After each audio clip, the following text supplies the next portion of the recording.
Hi students, welcome to Bhaskar's biology. ఈ రోజు ఈ వీడియోలో ఇంటర్మీడియట్ సెకండ్ ఇయర్ బాటనీకి సంబంధించినటువంటి ఎంజైమ్స్ లెసన్ లో టాపిక్ ఏంటంటే ఫ్యాక్టర్స్ ఎఫెక్టింగ్ ఎంజైమ్ యాక్టివిటీ. మనకి ఎంజైమ్ క్రియాశీలత ప్రభావితం చేసేటువంటి కారకాలు. సో ఏ ఫ్యాక్టర్స్ ఎంజైమ్ యాక్టివిటీ మీద ఎఫెక్ట్ చూపిస్తాయని చెప్పని ఆ టాపిక్ ఇక్కడ మనకి ఉండడం జరిగింది. అయితే తెలుగులో ఎంజైమ్ క్రియాశీలత, ఎంజైమ్ తాలూకు క్రియాశీలతను ప్రభావితం చేసే కారకాలు ఏంటి? ఆ కారకాలు ఏంటంటే మనకి ఇక్కడ చూడండి 3 రకాల కారకాలు మనం చెప్పుకుంటాం. సో ఫస్ట్ ఏంటంటే టెంపరేచర్. సో ఉష్ణోగ్రత ఒక కారకం, అంటే ఒక factor, one of the factor గా మనకి టెంపరేచర్ ఒకటి, నెక్స్ట్ pH ఒకటి, నెక్స్ట్ ఏంటంటే మనకి సబ్స్ట్రేట్ కాన్సన్ట్రేషన్ చేంజ్ అయినప్పుడు, అంటే సబ్స్ట్రేట్ కాన్సన్ట్రేషన్ మీద, అదే విధంగా ఆర్ మనకి ఏంటంటే binding of specific chemicals that regulate it's activity. So ఇలా మనకి ఏంటంటే ఇవన్నీ కూడా మనకి ఈ ఎంజైమ్ తాలూకు యాక్టివిటీని ఎఫెక్ట్ చేసేటటువంటి ఫ్యాక్టర్స్ కింద మనం చెప్పుకోవచ్చు. సో మెయిన్ గా చెప్పుకుంటే టెంపరేచర్, pH, నెక్స్ట్ అంటే సబ్స్ట్రేట్ తాలూకా కాన్సన్ట్రేషన్. సో వీటిని బేస్ చేసుకొని మనకి ఈ వీడియో అనేది ఏంటంటే మనం చూద్దాం. అంటే ఫస్ట్ ఆఫ్ ఆల్ మనకంటే టెంపరేచర్, pH, సో రెండు తాలూకా ఫంక్షన్ ఎంజైమ్ ఒకటే కాబట్టి ఈ రెండు ఫ్యాక్టర్స్ ని మనం కలిపి ఒక పాయింట్ ని చెప్పుకోవడం జరుగుతుంది. అదేంటంటే ఫస్ట్ టెంపరేచర్ అండ్ pH. మనకి ఉష్ణోగ్రత మరియు pH ఏమవుతుంది ఇక్కడ చూడండి. Enzymes generally function in a narrow range of temperature and pH. So మనకి ఎంజైమ్ అనేవి ఏవైతే ఉన్నాయో అవి ఉష్ణోగ్రత అదే విధంగా pH రెండింటికి కూడా కొంత రేంజ్ లో మనకి నారోగా ఉంటాయి, అంటే పరిమితమైనటువంటి రేంజ్ ని కలిగి ఉంటాయి. తెలుగు నుంచి చూస్తే ఎంజైమ్లు సాధారణంగా ఉష్ణోగ్రత మరియు pH ల పరిమితి అవధుల్లోనే పనిచేస్తాయి. ఒక నారో రేంజ్ లోనే ఈ టెంపరేచర్ మరియు pH అనేవి మనకి ఎంజైమ్ తాలూకా జనరల్ ఫంక్షన్స్ మీద ఎఫెక్ట్ అవుతాయని మనం చెప్తున్నారు. అంటే ఇక్కడ మనకి ఎంజైమ్ సాధారణంగా ఉష్ణోగ్రత, pH, మనకి ఎంజైమ్ తాలూకా జనరల్లీ మనకి functions in a narrow range of దేని మీద, టెంపరేచర్ అండ్ pH. సో రెండింటి మీద డిపెండ్ అవుతుంది. అది ఏంటంటే ఒకసారి చూద్దాం ఏం ఎఫెక్ట్ అవుతుంది అనేది.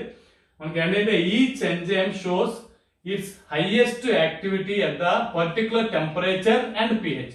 మనకి ఏదైనా ఒక ప్రతి ఎంజైమ్ మాక్సిమం ఈచ్ ఎంజైమ్ ప్రతి ఎంజైమ్ కూడా shows its highest activity at the particular temperature and particular pH.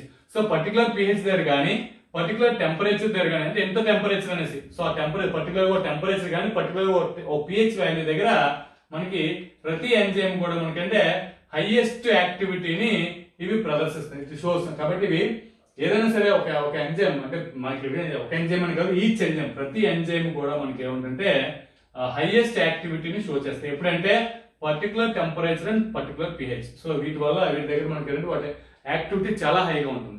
So enzyme taluka effect అనేది పర్టికులర్ టెంపరేచర్, పర్టికులర్ pH దగ్గర హైగా ఉంటుంది. హైగా ఉన్నటువంటి ఆ పర్టికులర్ టెంపరేచర్, పర్టికులర్ pH ని మనకి ఏమంటుంటే optimum temperature or optimum pH value అంటాం. సో ఆప్టిమం టెంపరేచర్ దగ్గర ఎంజైమ్ తాలూకా యాక్టివిటీ హైలో, అంటే చాలా ఎక్కువ ఉంటుంది, హై రేంజ్ లో ఉండడం జరుగుతుంది. కాబట్టి హైయెస్ట్ యాక్టివిటీ ఎక్కడ ఉంటుంది, particular optimum temperature. So for example ఏదో ఒక, అంటే మ్యాక్సిమం ఒక ఎంజైమ్ తీసుకుంటే ఎంజైమ్ కి ఎంత టెంపరేచర్ దగ్గర సో హైయెస్ట్ రేంజ్ లో దాని యాక్టివిటీ ఉంటుంది. సో హైయెస్ట్ రేంజ్ లో దాని యాక్టివిటీ ఉంటుంది. అలాగే ఆప్టిమం pH, అంటే ఎంత pH దగ్గర ఆ ఎంజైమ్ తాలూకా యాక్టివిటీ హైలో ఉంటుంది. సో దాన్ని మనం ఏమంటే ఆప్టిమం టెంపరేచర్, ఆప్టిమం pH అని చెప్తాం. ఫర్ ఎగ్జాంపుల్ ఏదో ఒక ఎంజైమ్ 40 degrees దగ్గర అది వెరీ ఎఫెక్టిబుల్ గా ఉంటుంది, హైలీ యాక్టివిటీగా ఉంటుంది 40 degrees. అంటే ఆ ఎంజైమ్ తాలూకా దీన్ని మనం ఈ 40 degrees ఏమంటాం, ఆ ఎంజైమ్ తాలూకా ఆప్టిమం టెంపరేచర్ అని చెప్తాం. అదే కొన్ని ఎంజైమ్లు 6 pH దగ్గర చాలా ఎక్కువ క్రియాశీలత, అంటే ప్రతి ఎంజైమ్ ఒక నిర్దిష్ట ఉష్ణోగ్రత pH ల వద్ద అతి ఎక్కువ క్రియాశీలతను చూపిస్తాయి. దీన్ని మనం అంటే యుక్తతం ఉష్ణోగ్రతలో యుక్తతం pH అంటాం.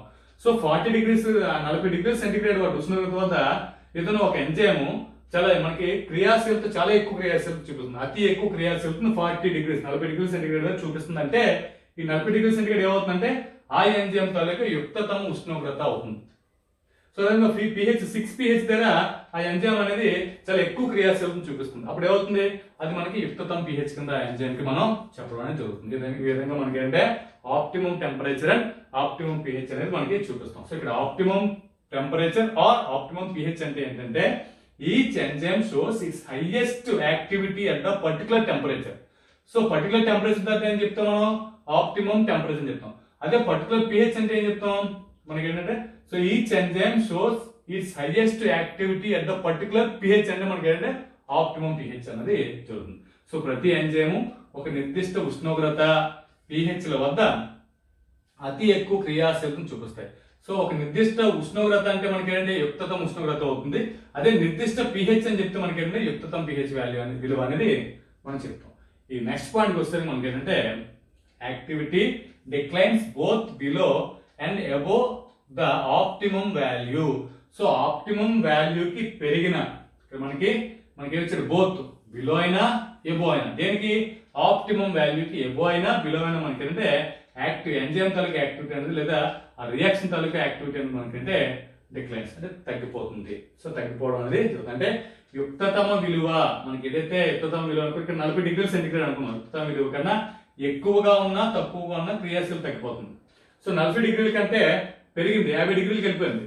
అప్పుడు ఏమవుతుంది ఆ తాలూకా యాక్టివిటీ ఏదైతే ఎంజైమ్ యాక్టివిటీ రియాక్షన్ తాలూకా ఎంజైమ్ యాక్టివిటీ అనుకున్నామో ఆ ఎంజైమ్ యాక్టివిటీ తగ్గిపోతుంది. ఎందుకంటే దీని యొక్క ఆప్టిమం టెంపరేచర్ అంతా 40 డిగ్రీస్. ఒక ఎంజైమ్ తీసుకుంటే ఎంజైమ్ లో ఆప్టిమం టెంపరేచర్ 40 కంటే 50 డిగ్రీ సెంటిగ్రేడ్ పెరిగిపోయింది. అప్పుడు ఏమవుతుంది వాటి యొక్క క్రియాశీలత అనేది తగ్గిపోయింది. సో లేదు 40కి 30 వచ్చేసింది. అప్పుడు కూడా ఏమవుతుంది దాని క్రియాశీలత తగ్గిపోతుంది. అంటే ఆప్టిమం టెంపరేచర్ అంటే యుక్తతమ ఉష్ణోగ్రత 40 డిగ్రీలు ఉన్నప్పుడు 40 డిగ్రీల కంటే 50 డిగ్రీలు పెరిగినా మనకి ఏమవుతుంది క్రియాశీలత తగ్గిపోతుంది. 40 డిగ్రీలు తగ్గి 30 కోసం వస్తే మనకి క్రియాశీలత తగ్గిపోవడం అనేది జరుగుతుంది. సో కరెక్ట్ గా అదే టెంపరేచర్ దగ్గర అది హై యాక్టివిటీలో ఉండడం జరుగుతున్నాయి ఎంజైమ్. సో ఇది మనకి కింద మనకి ఒక డయాగ్రామ్ చూపించాను చూడండి. ఇది మనకి టెంపరేచర్ ఉష్ణోగ్రత, ఇక్కడ మనకి pH ఉంది. ఇది మనకి పై పాయింట్ ఏదైతే ఉందో ఈ పై రేంజ్ ఏదైతే ఉందో సో దీన్ని మనం ఏమంటే ఆప్టిమం టెంపరేచర్. ఇక్కడ మనకి ఆప్టిమం ఇక్కడ చూపించింది ఏంటంటే ఆప్టిమం టెంపరేచర్ అవుతుంది. ఇది ఆప్టిమం pH అవుతుంది. సో ఇక్కడ మాత్రం చాలా హైగా ఉంది ఈ ప్లేస్ లో. దీనికి టెంపరేచర్ అనేది తగ్గింది అనుకోండి. సో టెంపరేచర్ తగ్గుతున్న కొద్ది ఏమవుతుంది మళ్ళీ మనకి ఎంజైమ్ తాలూకా యాక్టివిటీ తగ్గిపోతుంది. అలానే ఇటువైపు టెంపరేచర్ పెంచినా సరే ఏమవుతుంది తగ్గిపోవడం జరుగుతుంది. సో మనకి ఆప్టిమం టెంపరేచర్ దగ్గర మాత్రం హైగా ఉంది. సో ఇటువైపు టెంపరేచర్ తగ్గినా టెంపరేచర్ పెరిగినా సరే మనకి ఏమవుతుందంటే మళ్ళీ ఎంజైమ్ తాలూకా యాక్టివిటీ అనేది తగ్గిపోవడం జరుగుతుంది. సో సేమ్ pH కూడా అదే విధంగా అవుతుంది. ఇది ఆప్టిమం pH. ఈ pH కి తగ్గుతుంది అంటే 7 pH అనుకుందాం ఫర్ ఎగ్జాంపుల్, లేదా 6 అనుకుందాం. 6 కంటే 5, 4, 3 వచ్చేసరి ఏమవుతుంది ఇక్కడ తగ్గిపోవడం జరుగుతుంది. సో ఎంజైమ్ యాక్టివిటీ పోనీ పెరిగింది 7, 8, 9 ఇలా పెరిగింది, అప్పుడు కూడా ఏమవుతుంది తగ్గిపోవడం జరుగుతుంది. సో దీన్ని మనం అంటే ఈ రకంగా మనకి టెంపరేచర్ అండ్ pH అనేవి మనకి one of the enzyme activity affected factors మనం చెప్పుకుంటాం. సో ఇది మనకి ఈ టెంపరేచర్ అండ్ pH కి సంబంధించినటువంటి. సో నెక్స్ట్ చెప్పుకున్నది ఏంటంటే substrate concentration. So substrate concentration చూద్దాం మనం ఇప్పుడు. Substrate concentration with the increase in substrate మనకి concentration the velocity of the enzymatic reaction rise at fast. ఇక్కడ చూడండి మనకి ఇంక్రీజ్ అవుతుంది. ఇప్పుడు substrate concentration the velocity of the enzymatic reaction rise at fast అంటే అదస్త పదార్థం యొక్క గాఢత పెరిగింది. సబ్స్ట్రేట్ తాలూకు కాన్సన్ట్రేషన్ మనం ఏం చేసాం ఇంక్రీజ్ చేసాం. సబ్స్ట్రేట్ తాలూకు కాన్సన్ట్రేషన్ ఎప్పుడైతే ఇంక్రీజ్ చేసామో మనకి ప్రైమరీగా అంటే మనకి ఫస్ట్ లో మనకి ఏమవుతుంది the velocity of enzymatic reaction rise అంటే అప్పుడు దాని తాలూకు ఎంజైమ్ యొక్క చర్యా వేగం కూడా మనకి ఏమైంది ఆటోమేటిక్ గా పెరిగింది. సో సబ్స్ట్రేట్ ఇంక్రీజ్ చేసినారు. ఇక్కడ చూడండి సబ్స్ట్రేట్ తాలూకు కాన్సన్ట్రేషన్ చేంజ్ చేసి కొద్దిగా పెంచాం. సో సబ్స్ట్రేట్ తాలూకు కాన్సన్ట్రేషన్ మనం ఇంక్రీజ్ చేసినప్పుడు ఏమవుతుంది కాన్సన్ట్రేషన్ ఇంక్రీజ్ అవగానే మనకి velocity of the enzymatic reaction కూడా ఏమవుతుంది రైజెస్ ఎట్ ఫాస్ట్. ఇది కూడా మనకి పెరిగింది ఫాస్ట్ గా. ఫర్ ఎగ్జాంపుల్ ఒక రియాక్షన్ లో అదస్త పదార్థాలు ఒక 50 సబ్స్ట్రేట్ అంటే ఒక ఎగ్జాంపుల్ కోసం చెప్తాను. 50 సబ్స్ట్రేట్ అలాగే మనకి 50 ఎంజైమ్ మాలిక్యూల్స్ ఉన్నాయి. ఎంజైమ్ 50 మనకి సబ్స్ట్రేట్ తాలూకు మాలిక్యూల్స్ 50 రెండు కలిపి మనకి ఎంజైమ్ లో ఇన్వాల్వ్ అవుతున్నాయి. సో ఎంజైమ్ లో ఇన్వాల్వ్ అవుతున్నప్పుడు ఈ ఎంజైమ్ లో ఇక్కడ ఏం చేసాం ఫర్ ఎగ్జాంపుల్ 50 ఎంజైమ్ మాలిక్యూల్స్ ఉన్నాయి. దీనిలో మనకి ఒక 30 వరకే మనకి సబ్స్ట్రేట్ మనకి యాడ్ చేసాం. అంటే 50 ఎంజైమ్ మాలిక్యూల్స్ ఉన్నాయి, ఎంజైమ్ అణువులు 50 ఉన్నాయి. మనకి అదస్త పదార్థం తీసుకున్న 50 కూడా తీసుకున్నాం, సబ్స్ట్రేట్ కూడా 50, రెండు కూడా 50 తీసుకోవడం జరిగింది. అయితే ఫస్ట్ మనం ఏం చేసామంటే 30 మాలిక్యూల్ ఏదైతే మన సబ్స్ట్రేట్ అనుకున్న మాలిక్యూల్స్ అవి యాడ్ చేయడం జరిగింది 50కి. సో 30 యాడ్ చేయగానే మనకి రియాక్షన్ ఏమవుతుందంటే చాలా ఎంజైమ్ తాలూకా చర్యావేగం పెరుగుతుంది. ఎందుకంటే ఇక్కడ ఎంజైమ్ తాలూకా మాలిక్యూల్స్ కంటే అదస్త పదార్థం ఏదైతే మనకి సబ్స్ట్రేట్ అనుకున్నా సబ్స్ట్రేట్ తాలూకా నెంబర్ తక్కువ ఉంది. సో మనకి 40కి పెంచాం దాన్ని మనం ఇంక్రీజ్ అన్నాం. So with increase the substrate concentration. So 30 ఉన్నదా కాస్త ఏం చేసాం మనం 40 చేసాం. 40 అనేది చేరింది. 45 చేయగానే మనకి ఏమవుతుంది, అదస్త పదార్థం గాఢత పెరిగితే మొదటిగా ఎంజైమ్ చర్య వేగం కూడా పెరిగింది. సో ఎందుకంటే 50 మనకు ఉన్నాయి ఏవి ఎంజైమ్లు, అందులో మనం ఫస్ట్ 30 కలిపాం, ఇంకో 40 అంటే ఇంకా ఇందులో ఎంజైమ్ మాలిక్యూల్స్ ఎక్కువగా ఉన్నాయి సబ్స్ట్రేట్ కంటే. సో అప్పుడు ఏం చేసాం అంటే అదే ఎక్కువైంది. నెక్స్ట్ పాయింట్ చూస్తే the reaction reaches a maximum velocity. So maximum వెలాసిటీకి వెళ్ళిపోయింది, అంటే 30-40 కలిపాం, 40-50 కలిపాం, 50 కలుపుగానే మాక్సిమం రేంజ్కి వెళ్ళిపోతుంది. సో ఎంజైమ్ తాలూకు యాక్టివిటీ అనేది చాలా హైగా ఉందన్నమాట. The reaction reaches a maximum velocity. So చాలా ఫాస్ట్ గా జరుగుతుంది. దీన్ని మనం Vmax అంటాం, గుర్తుపెట్టుకోండి Vmax, which is not exceeded by any further rise in concentration of the substrate. So అయితే మనకి తర్వాత మనకి సబ్స్ట్రేట్ మనకి 50 వరకు వెళ్ళేసరికి Vmaximum వస్తుంది, అంటే మాక్సిమం వెలాసిటీతో మనకి రియాక్షన్ జరుగుతుంది. ఆ తర్వాత ఏం చేస్తుంది, ఇంకా యాడ్ చేస్తున్నాం, 50కి 60 70 యాడ్ చేస్తున్నాం, ఇంకా సబ్స్ట్రేట్ ని పెంచుతున్నాం. కానీ ఇక్కడ మనకి ఎంజైమ్ మాలిక్యూల్స్ మాత్రం పెరగలేదు, 50 ఉన్నాయి.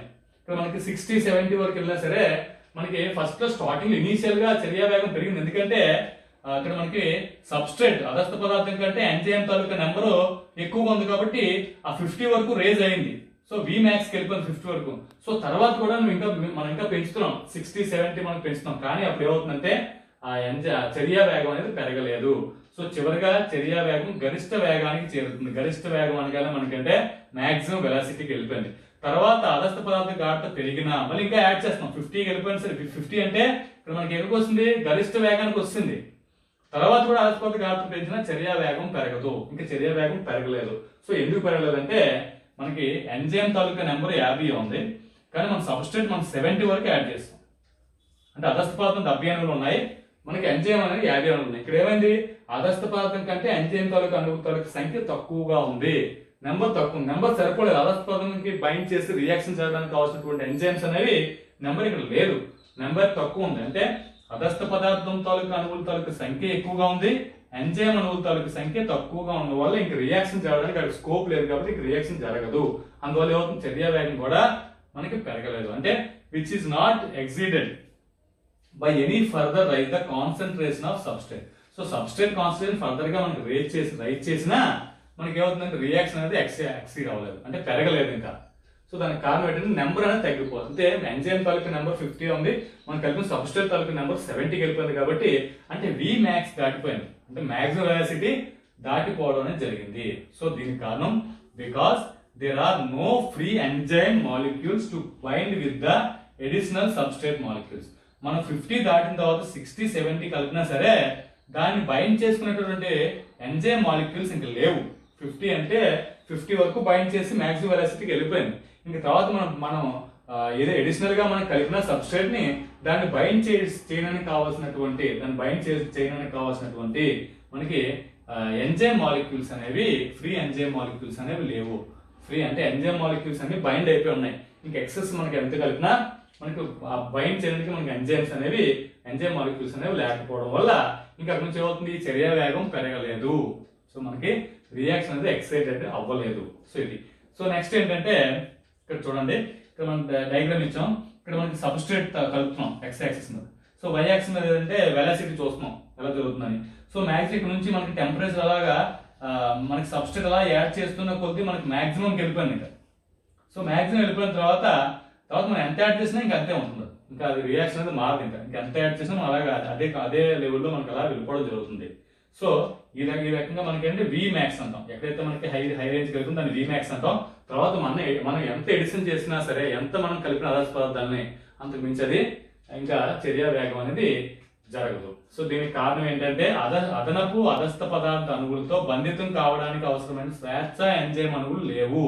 స్వేచ్ఛ ఎంజైమ్ అణువులు ఎందుకంటే 50 ఉన్నాయి, 50 వరకు ఇది బైండ్ చేసి రియాక్షన్ జరిగేసి గరిష్ట వేగాన్ని చేరుకుంది. తర్వాత 60-70 చేయండి సరే, ఇక్కడ 50 ఉన్నాయి, ఇంకా 60-70 బైండ్ చేయడానికి అంటే వాటితో బంధితం కావడానికి కావాల్సినటువంటి స్వేచ్ఛ ఎంజైమ్ అణువులు లేకపోవడం వల్ల అక్కడ నుంచి చర్యా వేగం అనేది పెరగలేదు. అయితే నెక్స్ట్ చూడండి, next point, substrate concentration required